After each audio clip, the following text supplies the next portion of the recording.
Okay, so a very special episode today from popular demand. We've had a number of questions in the comments asking us all about the topic of semen retention and its general impact on our sense of masculinity, vitality, creativity. So I guess it's worth saying, just in case you follow our podcast and you've got no idea what that means, semen retention. Both men in ancient times, supposedly, and men in modern times who are tripping across this ancient wisdom are advised not to ejaculate and actually to retain their semen or their seed or their essence. It's such an interesting word for it. The man's essence.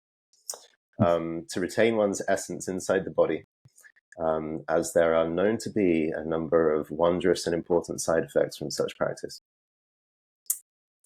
So, and there are a few ways of doing this, particularly what you can do with the shape of your body. So yoga, qigong, there's all kinds of physical acrobatics, breath work one can do to open channels in the body, so that semen retention is less burdensome and more pleasurable, or is even possible.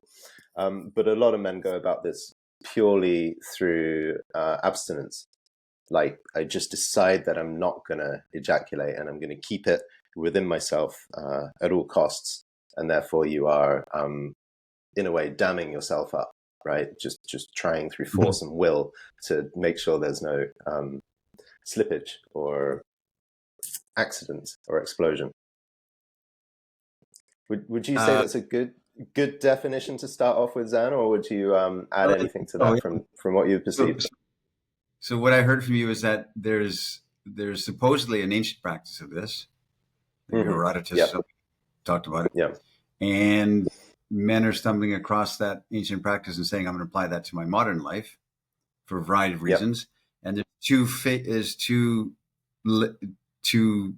approaches to that, which is one, just dam it up and hope for the best on a physical level, or one, dam it up and be conscious about what you're doing and try and reflect on it and do it as a purposeful, mindful, meditative type thing. Is that what you said? Yeah. Those are two, I guess, differentiated approaches. And then the third would be actually to do a number of physical things, right? So either do some raw physical fitness, or in particular, some esoteric, yogic, or kind of Taoist practices with the body. So that because what you're dealing with is a lot of discomfort, right? Which is why I've got this pent up force, this sense of drive within me. And the biological urge is to expel it. And so one needs to do things physically in order not to come or ejaculate and to lose this vital essence. I see. You have to distract your mind.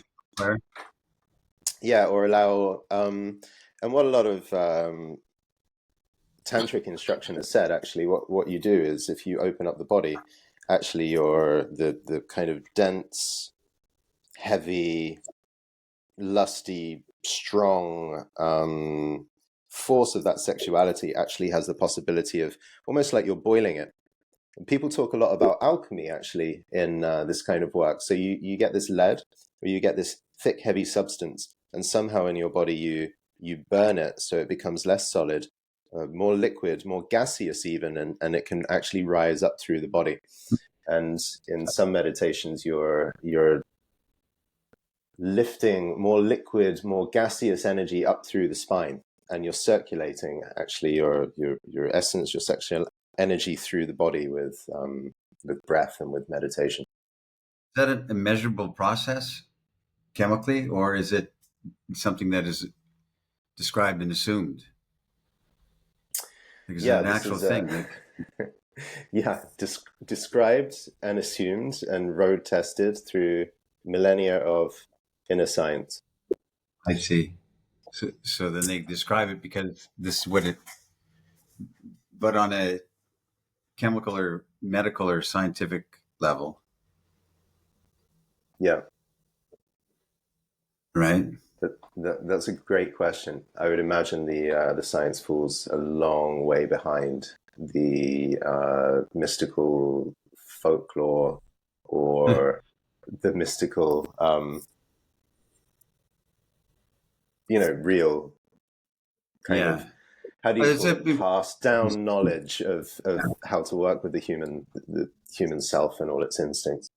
I've never heard of that, so that's why I'm asking the question. Is it Oh, something that okay. they met that there's all kinds of disciplines and practices that talk about moving energy around in the body and ether and this kind of stuff. So I'm just trying to get a frame of reference on what exactly you're talking about there.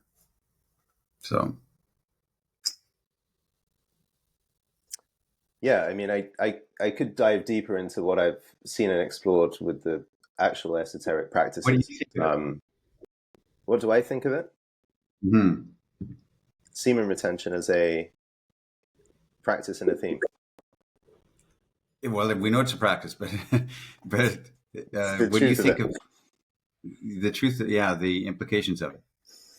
Well, I'm going to speak from personal experience because I certainly don't want to stand up and think that I've come to some kind of overarching truth on the matter. I think that's a Yeah. really important distinction. When I was 30, that was when I first started coming across different tantric and spiritual teachings. And one of the first things that I heard and read when it comes to men is that generally semen retention is a good thing.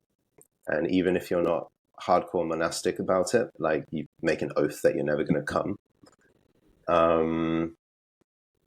it's good not to whack off every day. Or if you have the power to sustain, that's a good start. So one of the first things offered to me was a 21-day challenge. See if you can not ejaculate for 21 days. And let me just interject here. Yeah. The extent of what I've heard of it was the athletes in the ancient Greek athletes and the Olympic athletes and the marathon runners or the marathoners. They had this practice. If I recall, and I just dimly kind of remember that from the periphery of my. I don't know too much about the historical practice, but that's okay. Right. Right.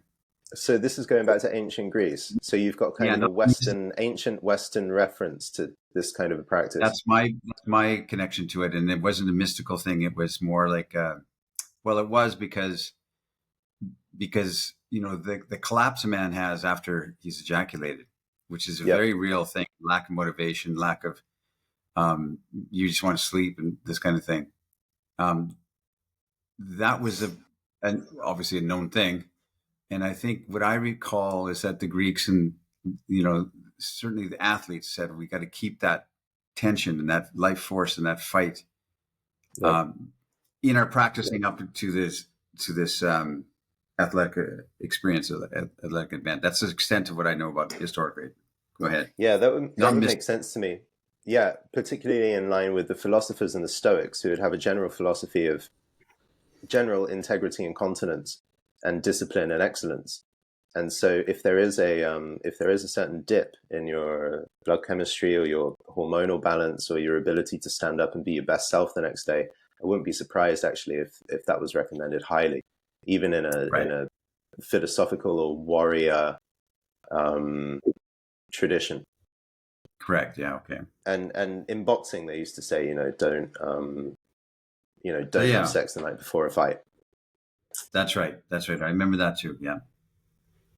So I was given a 21-day challenge. Just see if you can go 21 days without ejaculating by yourself or with a partner.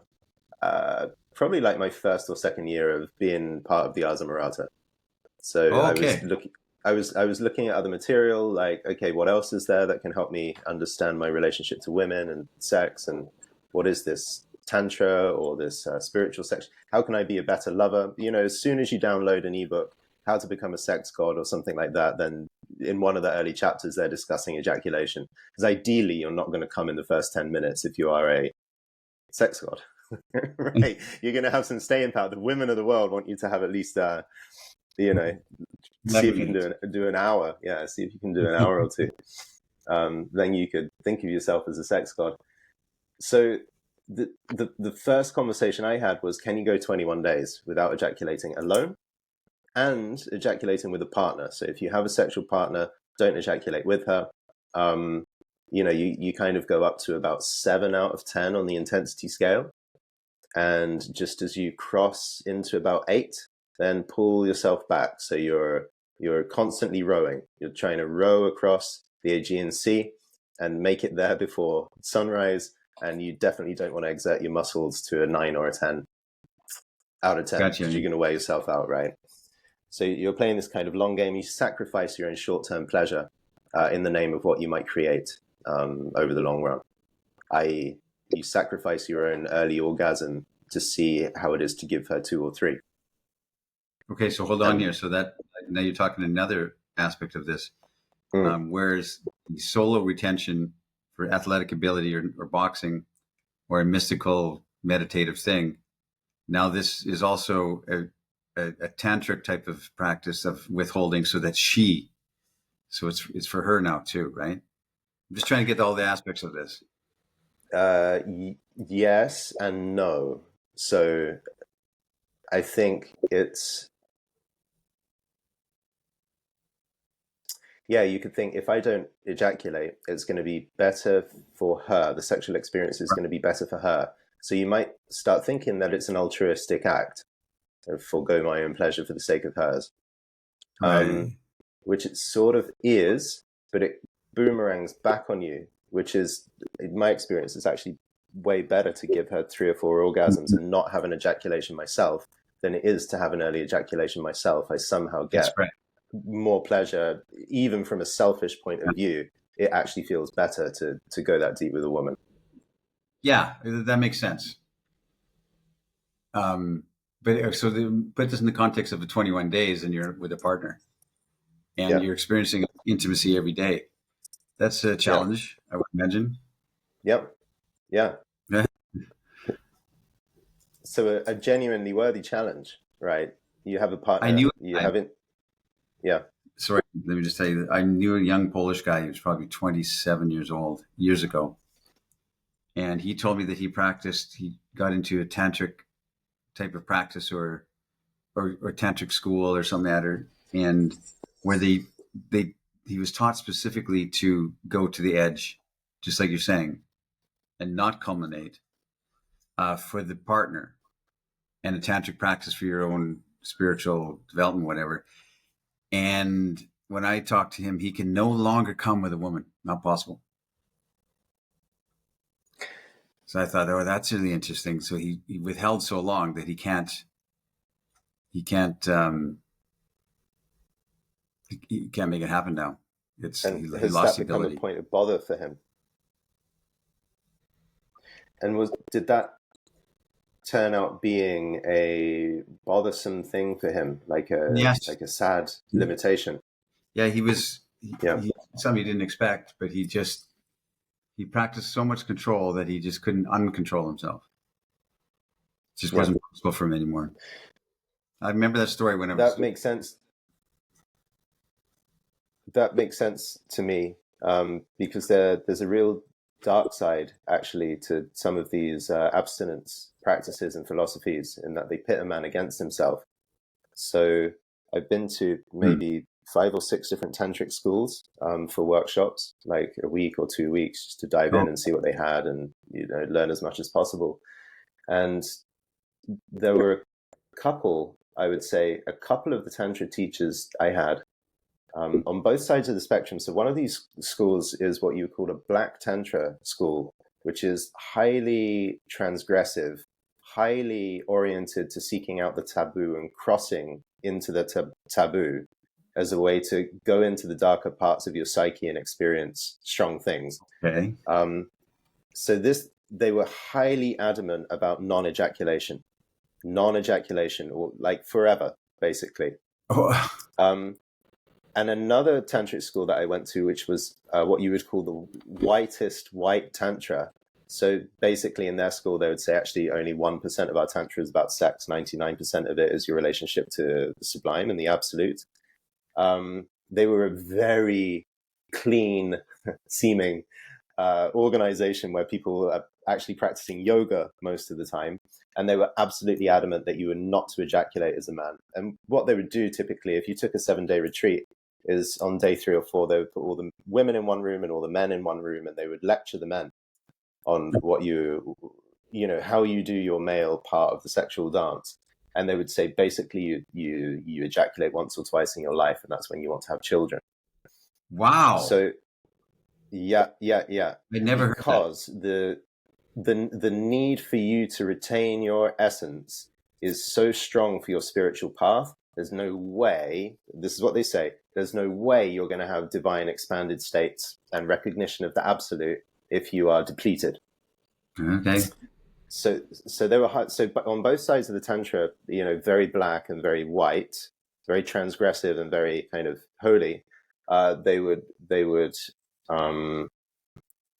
put a strong injunction on the male practitioners to never ejaculate,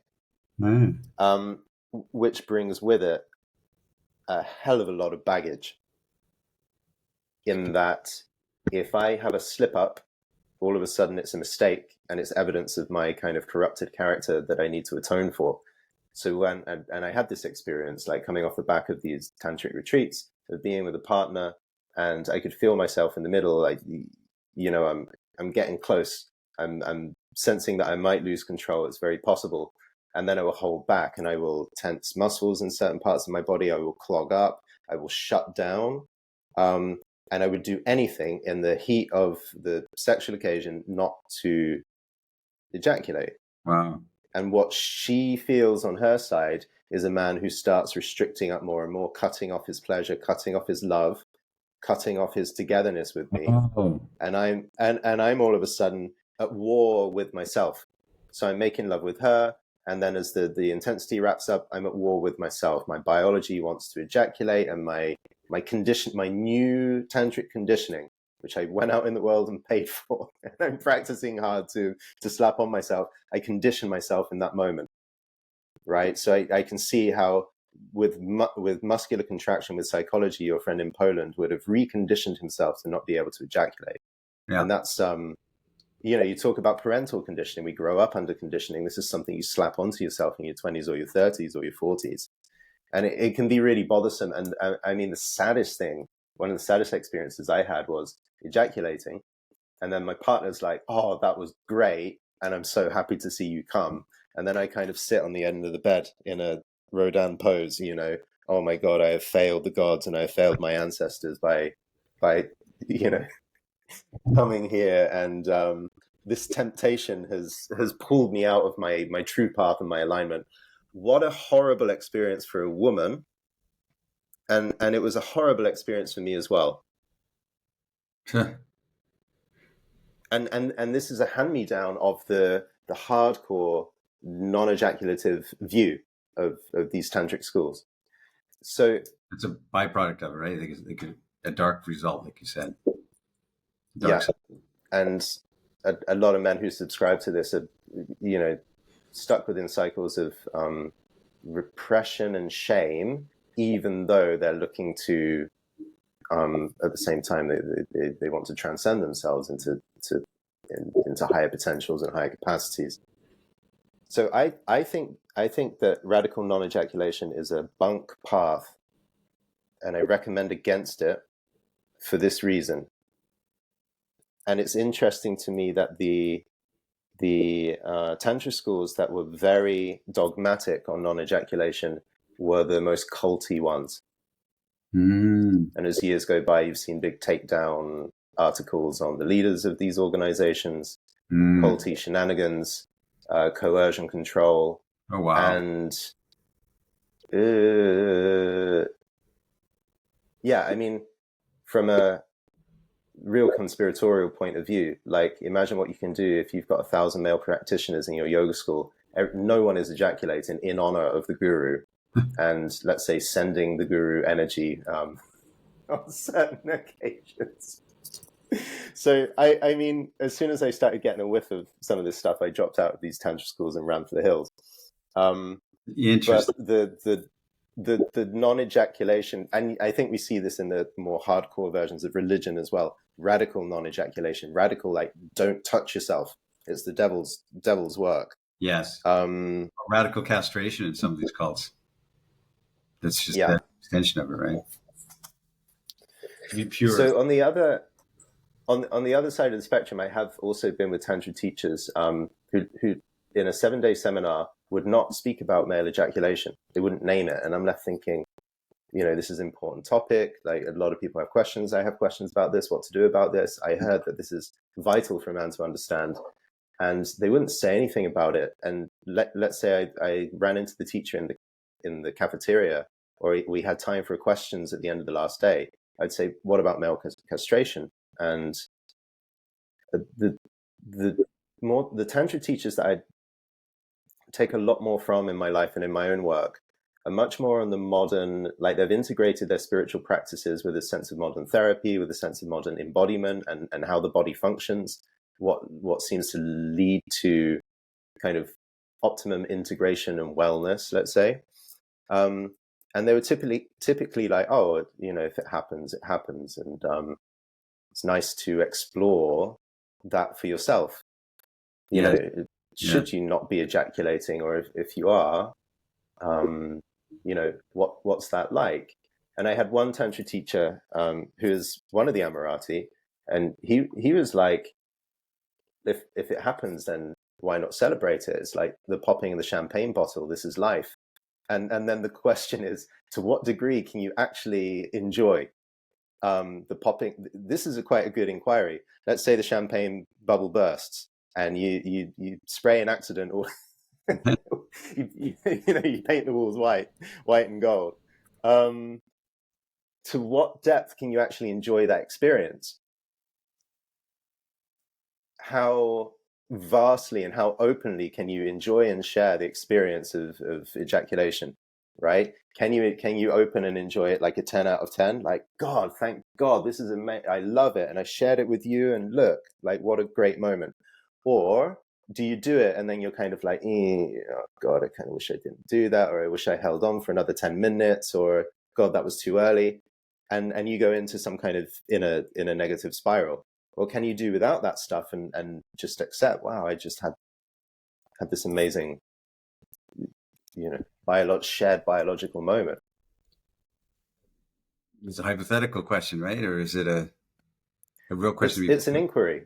It's an inquiry. Yeah, it's not hypothetical. It's, you kind of get in the moment with that question, and just you hit the point of non-return, and you realize you got like 30 seconds now.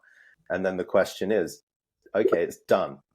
Your fate is sealed. You're going to blow. To what extent can you actually enjoy this as a shared gift and as a point of pleasure? Yeah. And can you relax any mental stress or attempt to control? Can you let everything go and see if you can have, like, the most relaxed and elevated orgasm as you can? You see, I'm not talking much on this conversation because I really don't know. Like, maybe it's a massively beneficial practice. I don't know. I don't know anything about tantric practices, and I know little about the ancient withholding techniques of the athletes. But I remember reading, or somebody told me when I was young, and I always remembered it, that to keep your youth and your health, you have to ejaculate every day. It's better for you to recycle the oil, and for as long as you can in life. That keeps you vitality. That keeps you motivated. It keeps you. And if I was to come down on any side of it, I would say that is the more accurate path for a man. That's what I would think. Physically, mentally, emotionally, satisfactorily, winking at the worldly, longevity wise. I mean, maybe that's the secret to my longevity. We talked about it. So to keep flushing out the system. Keep flushing out the system. It's robust and it's healthy, and it's much better than the constricted containment of of denial, I guess you could say. And then we say, well, okay, well, then you have no self-control. But do you not? I mean, I could have self-control and not eat food for a week. Is that beneficial? You know, you could have self-control and all kinds of things. You could have self-control and sleep on the floor. Which, well, I actually do that, but it's a bad example. So I don't know. So you have a comment? Have you explored these terrains? I mean, you said you haven't explored them kind of yogically, spiritually, but philosophically, is it an area that you put much thought into? Especially as a creative, right? I mean, we talked about vitality a couple of months ago. Yeah. You mentioned, you know, the decades that go by. Typically, men notice a shift. I mean, I've certainly noticed a shift between the ages of 30 and 40, which has affected my my choices around this. Yeah. But no, it's Jordan. It's not, like I've never, maybe to my detriment, I have no idea. I've never been interested in or pursued or tried to study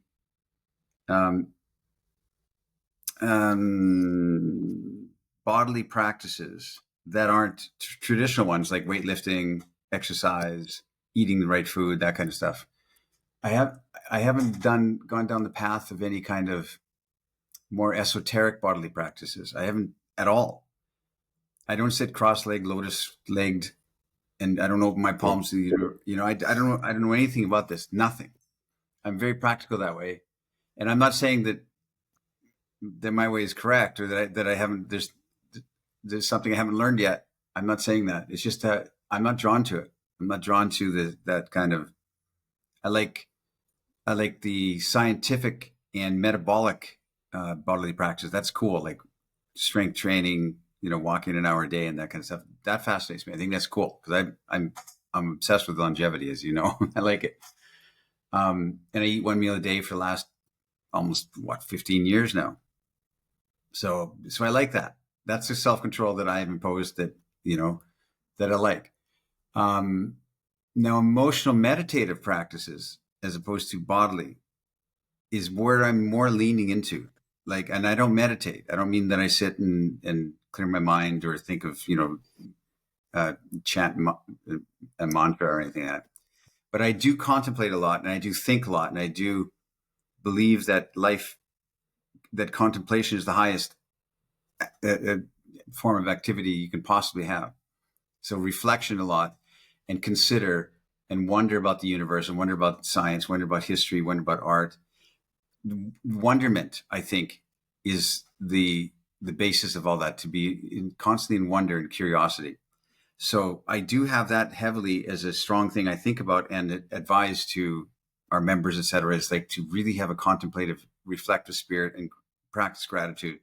But bodily practices, man, I eat one meal a day. I try to eat a Spanish Mediterranean diet.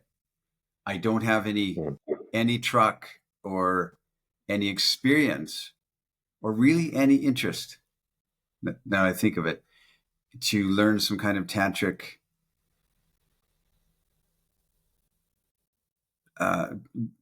or monastic, or like for me, a silent retreat, for instance. I've never done a silent retreat. Maybe I would like it because I like to think a lot, and maybe I would really thrive in that environment. But it doesn't appeal to me to do it. It doesn't appeal to me for whatever reason, and I'm not saying I'm right. I'm just saying that, you know, I may not be right. I find it extremely freeing to hear you say this, that you don't have practice or even interest in these different tantric and esoteric pursuits. Right, like chakra. No understanding. I love hearing it. I love hearing it because I think this whole area, for so many of us, is a cesspool of neuroses waiting to happen. How much should I ejaculate? When should I ejaculate? How do I do it? I'm bad if I do it. Am I ever going to get to? And therefore, there must be some enlightened kind of guy like a Zan in the world who has perfected this. He ejaculates once a year on a given date when the sun is in alignment with with Uranus and Pluto and so on, and it's filled with blessings and it spurts out as a gift to the world. And in fact, the Alabaster Girl could not have been written over the course of 10 years by someone who was, how do you say, flushing himself out every few days. So it's nice to see you can become an example of a matured man without any kind of neurotic or over diligent practice of these things. Yeah. Now somebody might take a good look at me and say, well, this guy is not, is not mystical in any way. He's just a guy, which I would say about myself too. I really do believe that we're of the earth. We're going to go back into the earth. But I'm very, very conscious about, the nature of consciousness, about free will, about, ancient practices, religions. I'm very, very conversant with that. All my books are about that. All my books are philosophical inquiries,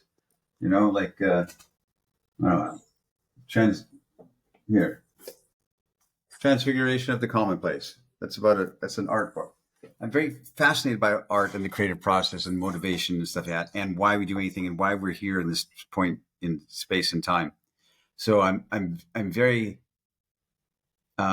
metaphysical in my approach to things, I guess you could say, or you could even say, dare I say, spiritual in the way I look at things, but under my own way of doing it, I guess. So, well, I think it's worth talking a bit about personal discoveries, because we've cycled through some of the dogma and some of the recommendations about non-ejaculation, but like in my personal experience, when I was 30 and I first did this 21-day challenge, let's say I failed, right? Let's say the monkey of compulsion got the better of me, and I failed my ejaculation challenge and I had to go back to day zero. Well, that happened a number of times. And honestly, when I was 30, I could not tell the difference between how I felt the day of or the day after or 2 days after I came versus a few days of abstinence. I couldn't actually discern. So I was trying to follow this great tantric rule, and I couldn't discern, does this actually have any positive effects in my life? And I was like, actually, I whether I feel good or not the day after ejaculation doesn't depend on my ejaculation. It depends on a whole variety of other things. Am I in a place that I like? Am I doing things that I like? Am I connected to other people? I couldn't discern the difference. What I did notice was that in a period where I was single, let's say 10 or 15 days into not ejaculating, I did start to become more magnetic, and I also became more impatient, which meant I pursued women with more vigor. And more women seemed to gravitate towards me, and I had quite a vital period. That would make sense. One way, a physical level and emotional level, like you got that drive. That your sexual drive is your drive. So that would make complete sense to me, right? So I didn't feel more driven. I didn't feel that different, but results on the outer world seemed to reflect it. And I thought that was quite positive and interesting. Now, a few years later, by the time I'd already hit 35 and definitely around the age of 40, I realized that if I do ejaculate, my mental and emotional and energetic state over the next 3 days is quite severely impaired.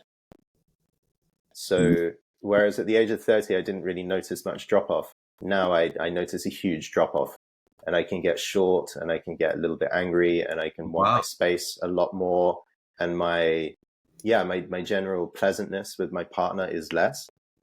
Yeah, to the point where the drop off is quite noticeable for me. Wow. And now I'm in the realm of the athlete, which is, if I look in my calendar and I've got a call, like if I've got a coaching call tomorrow, there's no way I'm gonna go there. Or if I've got a group call, 10, 15, or even let's say I've got a webinar with 50 people coming up in 2 days' time, there's no way that I would let myself ejaculate. Wow. When I've got to hold a certain space and presence and energy in front of a lot of people. Because you notice a difference. Yeah. Because I'm gonna be sloppy and zombified, like a 13-year-old who goes into school, the night after discovering porn, and he's just like, eyes are red and all the rest of it. I feel like that on the inside. So we've got a conference next week, right? So Friday, Saturday, Sunday next week, I'm going to be standing up and addressing a room full of people, and my energy in the room and how I feel and stand and just sit in myself as I speak is more important than the words that I say for having a sense of So it's like the boxer. Positive impact. You're like the boxer. Yeah. Yeah. So if I look in my calendar and I've literally got no phone calls or nothing for the next 5, 6, 7 days, then I'm on vacation. Yeah, exactly. Take the hands off the wheel, put the hands on the wheel, so to speak. I'm shocked. But yeah, this is how I navigate. Otherwise, the drop off is too much and it impairs my work and I feel groggy. And even if I feel that I can get through it and other people don't notice, I hate the feeling of it. And people do notice. That's what I sense. So Wow. I can feel if I'm speaking to a guy who's jacking off a lot, I know instantly. He kind of falls to the side, the eyes are blurring, his own vision is not particularly clear. You can feel it's almost like there's a grey fog in his consciousness around his head. There's a grey fog around this person. And they're talking about, I don't feel motivated, I can't get my life on track and all the rest of it. And there's this thing. Well, it's clear to me why, because there is an unsharpness or a depletion about the person. Okay. I'm completely unaware. Yeah. This is completely outside my ken. Like, I don't notice it in me, but maybe I would. Maybe I should wait till after the conference too. Coming up in a couple days. I'm starting a course tomorrow. If you want to have a world-changing impact. Yeah. I'm starting my course tomorrow. My 5-day course. I should. Wow, that's super interesting. So again, I don't want to. I want to be really wary of getting into any dogma about it. Yeah, because it seems that people's constitutions are very different, and you've got to 61 years of age with a real kind of happiness and delight around the whole theme without practicing any of this whole neurotic sphere. But I'm kind of discovering certain things.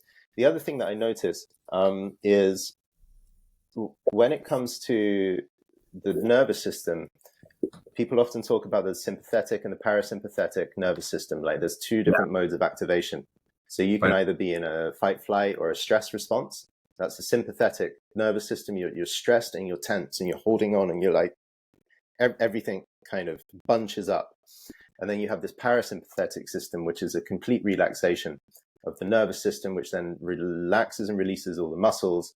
And if you're in a deep parasympathetic state, you can actually start to feel at one with the world and sense of wonder and bliss and delight and all the rest of it, right?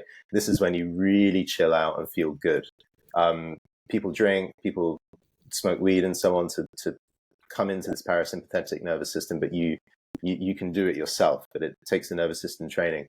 I noticed that if I ejaculate from a place of deep nervous system relaxation, like I'm really having a lot of fun, I'm really loose, I'm really unattached to any outcome, I've chilled out a lot. Typically those moments where I just arrived with my lover to Bali and we've got nothing in the calendar for 7 days and it's like, just walking naked through the garden, everything is beautiful.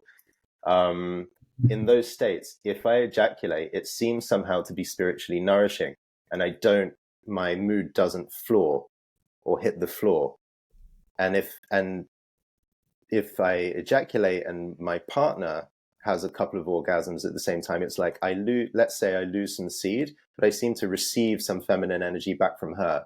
So I might lose something, but I actually gain twice as much because her own orgasm, even though it's energy and I'm not quite sure what that is, I release and lose something, but I'm flooded with something that's 2 times bigger.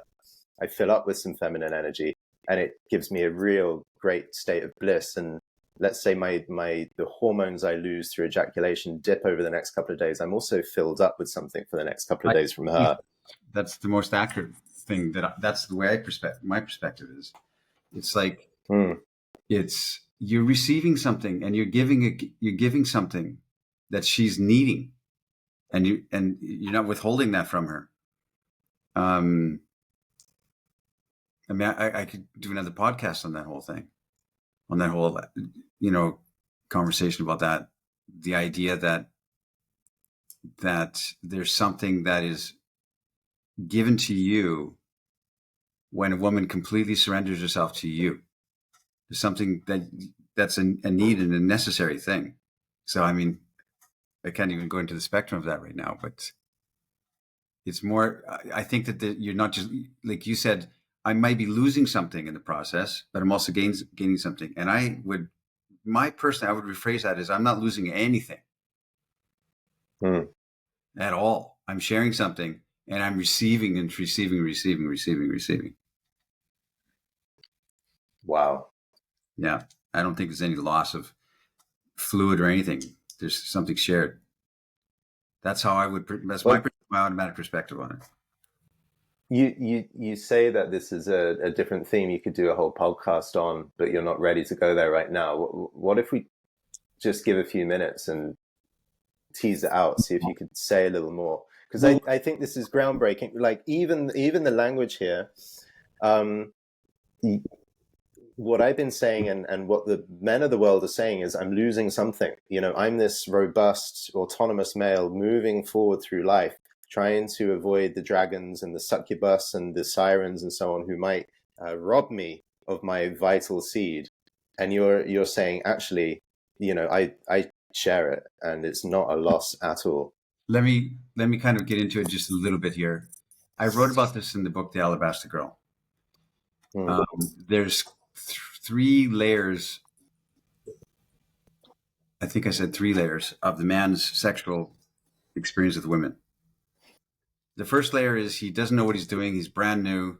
He's hopeful. He's nervous. He's twiddling some knobs. He's trying a few things, and he's not sure if it's working or not.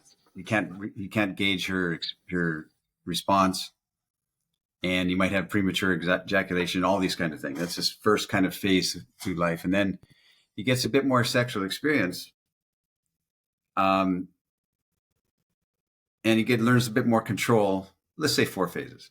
This is second phase. He learns a bit more control, becomes what someone would say is better in bed, a bit more playful, a bit more whatever. He's still nervous. He's still got some of the layers from the first stage, but he's kind of in a stage 2 now, where he knows a little bit more. Stage 3, if a man educates himself at all, and a lot of guys just stay in stage 2. If he tries to understand his partner and his relationship to women, then he maybe reads some books or take some courses on how to please a woman.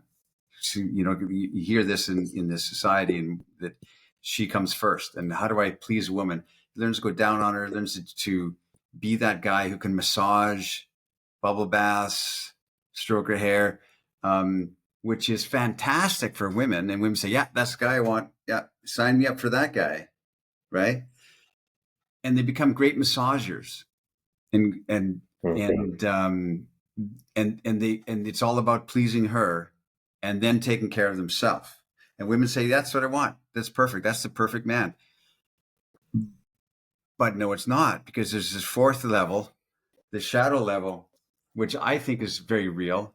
And I think women would tacitly nod their head, go, yeah, it's true. Guys say, I don't know about that. And that 4th level really is a man who's had stage 1, went through stage 2, really tried to educate himself and learned how to please a woman, and knows how to please a woman, knows all the things that turn women on, et cetera, et cetera. And he goes to a 4th stage. And the 4th stage is this is what I wrote about. He pleases himself through her body, through the receptacle of her. And that takes women to the transportive.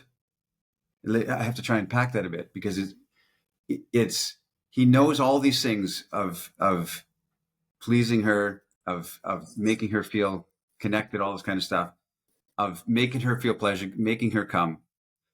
And he knows all that. And because he knows all that whole 3-stage spectrum that he has in him, he can now look at her and please himself through her body. And that's a gift he's giving to her. It's actually a greater gift that he gives to her to do this than all of the That's 10 right. hours of tantric. Because you can go down on you can go down on women for an hour and just say, this is fantastic. But if you ask women honestly, she could do it faster with her fingers than you could ever do. She can, she's nodding her head. She likes it. It's pleasant. It's a pleasant experience, but there's nothing, there's nothing really vital in it. And the vitality is you are the little bit of a destroyer that you are as a man comes out, and you're destroying everything in loving embrace. If it makes sense, I'm saying some very complex things. Women have the greatest orgasms with a man who pleases himself through her body and knows how to please her and takes care of himself through her. Federico, who's a friend of ours who spent, a lifetime understanding things, he said that women's sexual experience is narcissistic. They have a narcissistic way of looking at it. In other words, they feel completely transported when they know that you're transported, when they know that their body and their emotions and their spirit and their smile and their kiss and their breath and their smell transported you. That's the highest level, as opposed to you massaging her and getting her in the mood and going down on her and then banging her for 8 minutes. Yeah. It transports them because they feel that they've transported you, and that's the highest epitome for women. Yeah, what I hear is actually you any of the clever strategic things that you do to try and reach an outcome, i.e. she has a lot of orgasms and then she likes you and then she's going to think good things of you. That's now swept away, and you just get a more direct animalism. That Jordan, that stage 3 level is like being that massaging guy and that great dater is better than the guy who's fumbling around or unsure, or it's better for her and better for you. And I guess, is it true? You know what it is? You're an intimate, nice guy. Yeah, you're a nice guy in bed. That's what it is. But you're still withheld. Like everything about you is actually withheld because in my memories of doing this, I'm still in my head actually doing the right thing to get the outcome. What can I do? What I'm not actually showing her is what I would actually do if I didn't give a fuck about this anymore. Correct. And that's the biggest gift of all, which is like, snap out of this attempt to please me and do the right thing. And my sense, and this goes back to authenticity as the greatest aphrodisiac and all these things, the best gift you can give is, who would you be and what would you do if you were utterly unbridled and you had no need for her 100% validation? Well, you might just throw her over your shoulder and slam her down and become kind of Viking level animal beast. And this is the thing. Yeah. So there's a guy that feel that in my experience. And analytically does it because he read it in the book. And he knows the relative body parts and stuff like that. And he knows how to please her. And she, like I said, she's receptive and is warm and it feels nice. But it's a nice guy energy. It's like doing the same thing as like holding her shopping bags, and I'll take care of myself on another plane. The spirit of pleasing yourself through her is just transportive for women. And because you're giving the greatest gift and you're receiving something, you're expressing to her that I am so transported by your body and the experience of you being here with me that I'm off, So it becomes like, it's like you're taking care of yourself in first stage. And then second stage, you're trying to take care of her and yourself. Third stage, you're only taking care of her. In fourth stage, you take care of yourself because and here we go.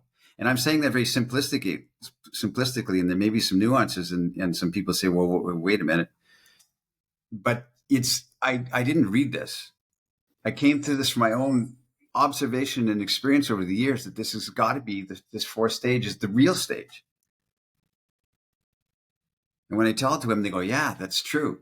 When I tell it to men, they're like, well, I don't know what the men say actually, but it just bubbles into my consciousness from experience that that's how it is. And I can't really articulate it. That's what I'm trying to say. I can't articulate it really clearly and cleanly. And I hope people don't misunderstand what I'm saying. Yeah. And don't give a rat's ass about her. I don't mean that. It's kind of like you're controlling yourself all week long, all year long, and to have her there and her beauty, her energy, her body makes you lose all of your control. Actually, not in a way that you go nuts, but that you all of the restraint and the measure that you hold yourself with in the outer world is now let go. And she made you do that because she can make you do that because her energy is so much. Yeah, and let's take a distinction between, say, you hired a prostitute and she's not very attractive to you, but you paid money for it, and so you 100% take care of yourself and don't care about her at all. Yeah, you were completely like just taking care of yourself, and then she goes. That's completely, don't not construe what I'm saying as any element of that at all, because it is a complete deep appreciation and gratitude and expression of connection with the woman that gives you this ability. You are it's 100% a together experience, as opposed to a one-way experience where I'm just going to please myself through your body. If people would quote me out of context, say Zan says to please my, the highest thing is to please a man to please himself through the body of a woman. You're missing the whole context of the layers of art and complication and beauty and trauma and sorrow and kindness and respect and adoration that is all part of the human experience that goes into that. Where the prostitute, you might as well just have a magazine. It's like you have that much emotional connection. And I'm just saying that as a thought experiment, but I really do think that fourth level is a connection to the transcendent and the divine. That's what I'm talking about. And you're pleasing yourself through her body. That's right. Now I'm going to do this to you. So bringing it all back together, let's say you're deep in this fourth stage of like everything. You throw everything into lovemaking with her. How then does ejaculation or non-ejaculation play into this? I would instantly say, without reflection, without contemplating it, that ejaculation is necessary. Is necessary for this conjoining of spiritual energies. It's necessary. It's a necessary component. It has to happen. Yeah. I mean, sometimes guys like my tantric friend, maybe you can't. But the intention is there. The intention has to happen. Maybe you can't because of whatever reason, right? Maybe some medical issue or something. But the intent is there. The intent to let everything go. Yeah. Like not hold a single piece back. Yeah. Yes. And would, I think, a final question for the ardent non-ejaculators out there who are like, no, I am the superior man or whatever it is, and I'm going to let everything go except for my seed, right? I'm going to make love with my full mind, body, spirit, but not the seed, not the essence. This kind of thing, yeah. How would you describe the particular energy, the particular feminine energy that you receive? You said before, receive. What do you receive when you let go even of your seed? Well, for me, and I can only talk about what I receive or my experience, Sure. Because maybe it's different for other guys. I was so lost and alone and felt so abandoned as a child and rejected that when a woman completely trusts me, not just has sex with me, not just opens there and lays there like a starfish, and not just gives in, that kind of thing. She's consciously, smilingly beckoning me like this and inviting me in and really allows herself to be seen, to be open, and to be received by me. In that moment, when you enter that woman, I've talked about this before, and certainly when you ejaculate in this woman, or that culmination of that, all is forgiven. All of that rejection all of that feeling of being betrayed and abandoned is forgiven for me. Like I feel like there's a redemption. It's a redemption story, and all of that fear that I had, because here's a beautiful woman who's not rejecting me. Maybe it's my own hang up or my own psychological thing, but it brings a tear to my eye to know that woman trusts me on that level, to give of her entire emotional body, her body and her emotions and her experience, and not asking anything in return, but just really just being present. And there's something in that is it's the opposite of rejection. It's the opposite of the rejection that I've had, that I felt all my young years. And it's a forgiveness. It's a sense of forgiveness. And I said, when you make love to a beautiful woman, I wrote this in The Alabaster Girl. When you make love to a beautiful girl, all is forgiven. Beautiful woman.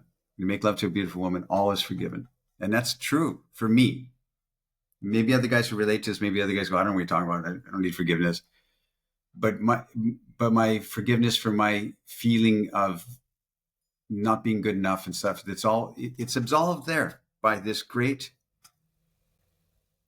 wonderful experience with this incredible human being. Like it's the essence of what's giving back. You said, when you receive something back, it's what I get. It's what I get personally. I feel really all is right with the world because of this. Yeah. So in a lot of my conversations right now, it's striking to me that men are not just seeking non-rejection. Like it's not good enough to have some physical intimacy with a woman where it happens or she allows it to happen, or you get the rubbing of bodies. What they're seeking is kind of 1000% acceptance, like seeing and valuing and accepting of everything that you are and everything that you become and everything that you bring to the table. Yes. I mean, I'm hearing in the coaching conversations I'm having right now, it's not good enough that you get a bit of female desire, but it has to be full pelt, voluptuous, entire, fully given female desire given to you.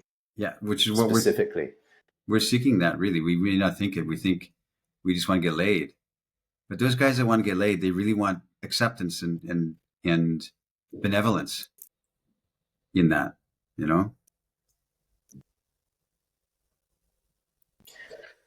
Fascinating episode. I think this is as I said, for a few years I searched high and wide in the world of Tantra, and I never had a conversation like this, actually.